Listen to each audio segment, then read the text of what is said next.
हनुमान चालीसा और हनुमान जी के बारे में अनोखे तथ्य।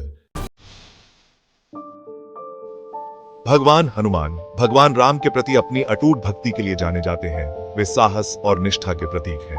तुलसीदास जी द्वारा रचित एक पवित्र भजन हनुमान चालीसा भगवान राम के वफादार सेवक के बारे में है, जो राम के प्रति अपनी भक्ति के अलावा कुछ नहीं जानता था। हनुमान चालीसा में 40 छंद है और यह हनुमान जी के गुणों के बारे में बताता है।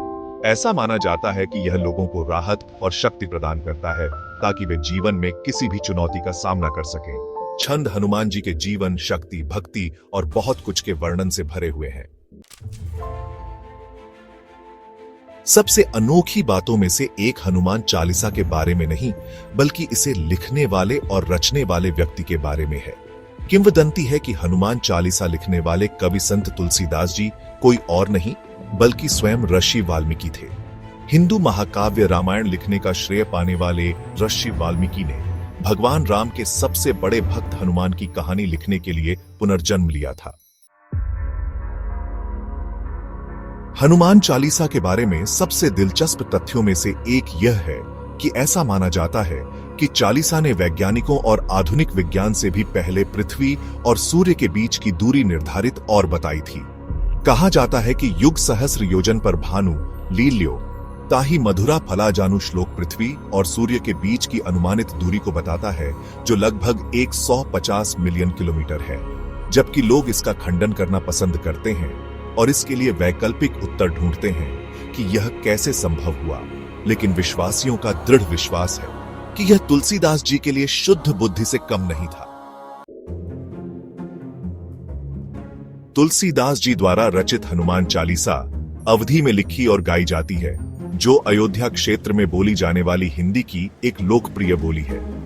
आज जबकि कई लोग आश्चर्य करते हैं कि हनुमान चालीसा अन्य भजनों और महाकाव्यों की तरह हिंदी या संस्कृत में क्यों नहीं है, बहुत से लोग यह नहीं जानते कि इस्तेमाल की जाने वाली बोली अवधी है। हनुमान चालीसा का पहला दोहा श्री गुरु चरण सरोज राज से शुरू होता है। यहाँ कई लोगों का मानना है कि पहला शब्द श्री दरअसल माता सीता के लिए है, जिन्हें हनुमान जी की गुरु माना जाता है। ऐसा कहा जाता है कि हनुमान जी अशोक वाटिका से माता सीता को अपने कंधे पर उठाकर वापस ला सकते थे, लेकिन उन्होंने ऐसा नहीं किया क्योंकि माता सीता ने उन्हें ईमानदारी और प्रतीक्षा का पाठ पढ़ाया था। वे चाहती थीं कि राम जी ही उन्हें बचाएं। हनुमान चालीसा को जब उसकी पूरी शक्ति के साथ समझा जाए और हर शब्द पर ध्यान केंद्रित करके उसका अध्ययन किया जाए, तो यह एक शानदार रचना है और यह भगवान हनुमान के गुणों और चरित्र को विस्तार से बताती है। उनकी शक्ति से लेकर उनकी भक्ति तक और उनकी मासूमियत से लेकर उनकी सुरक्षात्मक शक्तियों तक, हनुमान चालीसा भगवान हनुमान के बारे में एक विश्वकोश की तरह है। हनुमान चालीसा को 40 छंदों में संरचित किया गया है, जिन्हें चौपाई के रूप में जाना जाता है। इसमें कुल 43 छंद हैं। शुरुआत में 2 दोहे चौपाई के रूप में 40 छंद और फिर चालीसा के अंत में एक दोहा। हनुमान चालीसा को लोगों ने 3 अलग-अलग खंडों में विभाजित किया है, जिनमें से प्रत्येक का अपना विषय है, या कोई कह सकता है कि विषय है। जहां कुछ छंद भगवान हनुमान के बचपन, जीवन, भक्ति और पसंद के बारे में है, वहीं कुछ उनकी शक्ति और ताकत के बारे में है, और कुछ अन्य लंका युद्ध के दौरान भगवान राम के लिए उनके योगदान के बारे में है। हनुमान चालीसा के पहले 10 छंद हनुमान जी और उनके गुणों के बारे में है। उनका ज्ञान, उनकी ताकत और शक्ति, भगवान राम के प्रति उनका प्रेम और वे रास्ते जो वे केवल अपने भगवान के लिए पार करेंगे। उदाहरण के लिए तीसरा छंद कहता है, महाबीरा बिक्रम बजरंगी, कुमति निवारा सुमति के संगी। इस छंद का मोटे तौर पर अनुवाद है, हे हनुमान, आप बहुतों से महान और शक्तिशाली हैं और आप ही हैं जो बुरी बुद्धि को दूर करते हैं और सकारात्मक बुद्धि देते हैं। अगले 10 श्लोक यानी श्लोक 11 से 20 हनुमान जी और भगवान राम के प्रति उनके प्रेम और भक्ति के बारे में है। उदाहरण के लिए, प्रभु मुद्रिका मुख माही, जल्द ही लंघी गए आचारज नहीं, दुर्गमाकाज जगत के जीते, सुगम अनुग्रह तुम्हारे तेते। इसका मोटे तौर पर अनुवाद है, सिर्फ भगवान राम की अंगूठी अपने मुंह में रखकर आप मां सीता तक पहुंचने के लिए विशाल महासागरों को पार कर गए। इस दुनिया में हर मुश्किल काम आपके द्वारा और आपको याद करके हल किया जा सकता है। अगले श्लोक भगवान हनुमान के बारे में है और बताते हैं कि लोग उनकी पूजा क्यों करते हैं या उन्हें क्यों करना चाहिए। उदाहरण के लिए एक श्लोक कहता है, सब सुख लहे तुम्हारी शरण, तुम रक्षक काहू को डरना।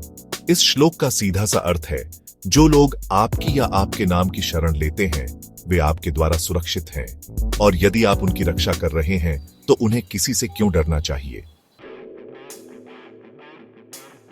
एक श्लोक में यह भी बताया गया है कि कैसे हनुमान जी ने अपने साहस, शक्ति और निष्ठा के साथ संजीवनी बूटी लाकर लक्ष्मण जी की जान बचाई थी। वास्तव में सही जड़ी बूटी कौन सी है, इस बारे में अनिश्चित होने के कारण हनुमान जी ने पूरा पर्वत ही उठा लिया ताकि कोई मौका न गंवाया जाए। चौपाई कहती है, लाए संजीवन लखना जिए, श्री रघुवीर हर्ष उर लाए। हनुमान चालीसा अपने शक्तिशाली और सुरक्षात्मक गुणों के लिए प्रसिद्ध है। वास्तव में चालीसा में एक श्लोक है जो दर्शाता है कि भगवान हनुमान पर कैसे विश्वास रखना चाहिए कि वे बुराई को दूर रखेंगे। श्लोक, भूत पिशाच निकट नहीं आवे, महावीर जब नाम सुनावे। बस यह बताता है कि यदि आप हनुमान जी का नाम जपते हैं तो कोई भी बुरी आत्मा, भूत या दुर्भावनापूर्ण ऊर्जा आपको नुकसान नहीं पहुंचा सकती है। हनुमान चालीसा में कुछ ऐसे छंद हैं जिनके बारे में माना जाता है कि उनमें उपचार के गुण हैं। कभी कभी यह भजन के शब्दों में होता है तो कभी यह बाल ब्रह्मचारी हनुमान जी की शुद्ध और पवित्र ऊर्जा होती है। उदाहरण के लिए छंद, संकट कटे मिटे सब पीरा, जो सुमिरे हनुमत बलाबीरा का सीधा सा मतलब है कि जो कोई भी हनुमान जी का नाम जपता है और याद करता है उसकी सभी समस्याएं और दर्द दूर हो जाते हैं। ऐसा कहा जाता है कि भगवान हनुमान अमर हैं। कहा जाता है कि हनुमान जी को विभिन्न देवताओं द्वारा दीर्घायु का वरदान प्राप्त है और उनकी अमर उपस्थिति हमेशा उन लोगों की तलाश में रहती है जिन्हें उनकी जरूरत होती है और जो भगवान राम और हनुमान जी का नाम जपते हैं। ऐसे कई उदाहरण हैं जब लोग संकट में थे और उन्होंने भगवान हनुमान को पूरी श्रद्धा के साथ पुकारा और उन्हें जल्द ही अपनी परेशानियों से मुक्ति मिली। ऐसा कहा जाता है कि भगवान हनुमान अपने भक्तों को तुरंत राहत देते हैं। कैसे?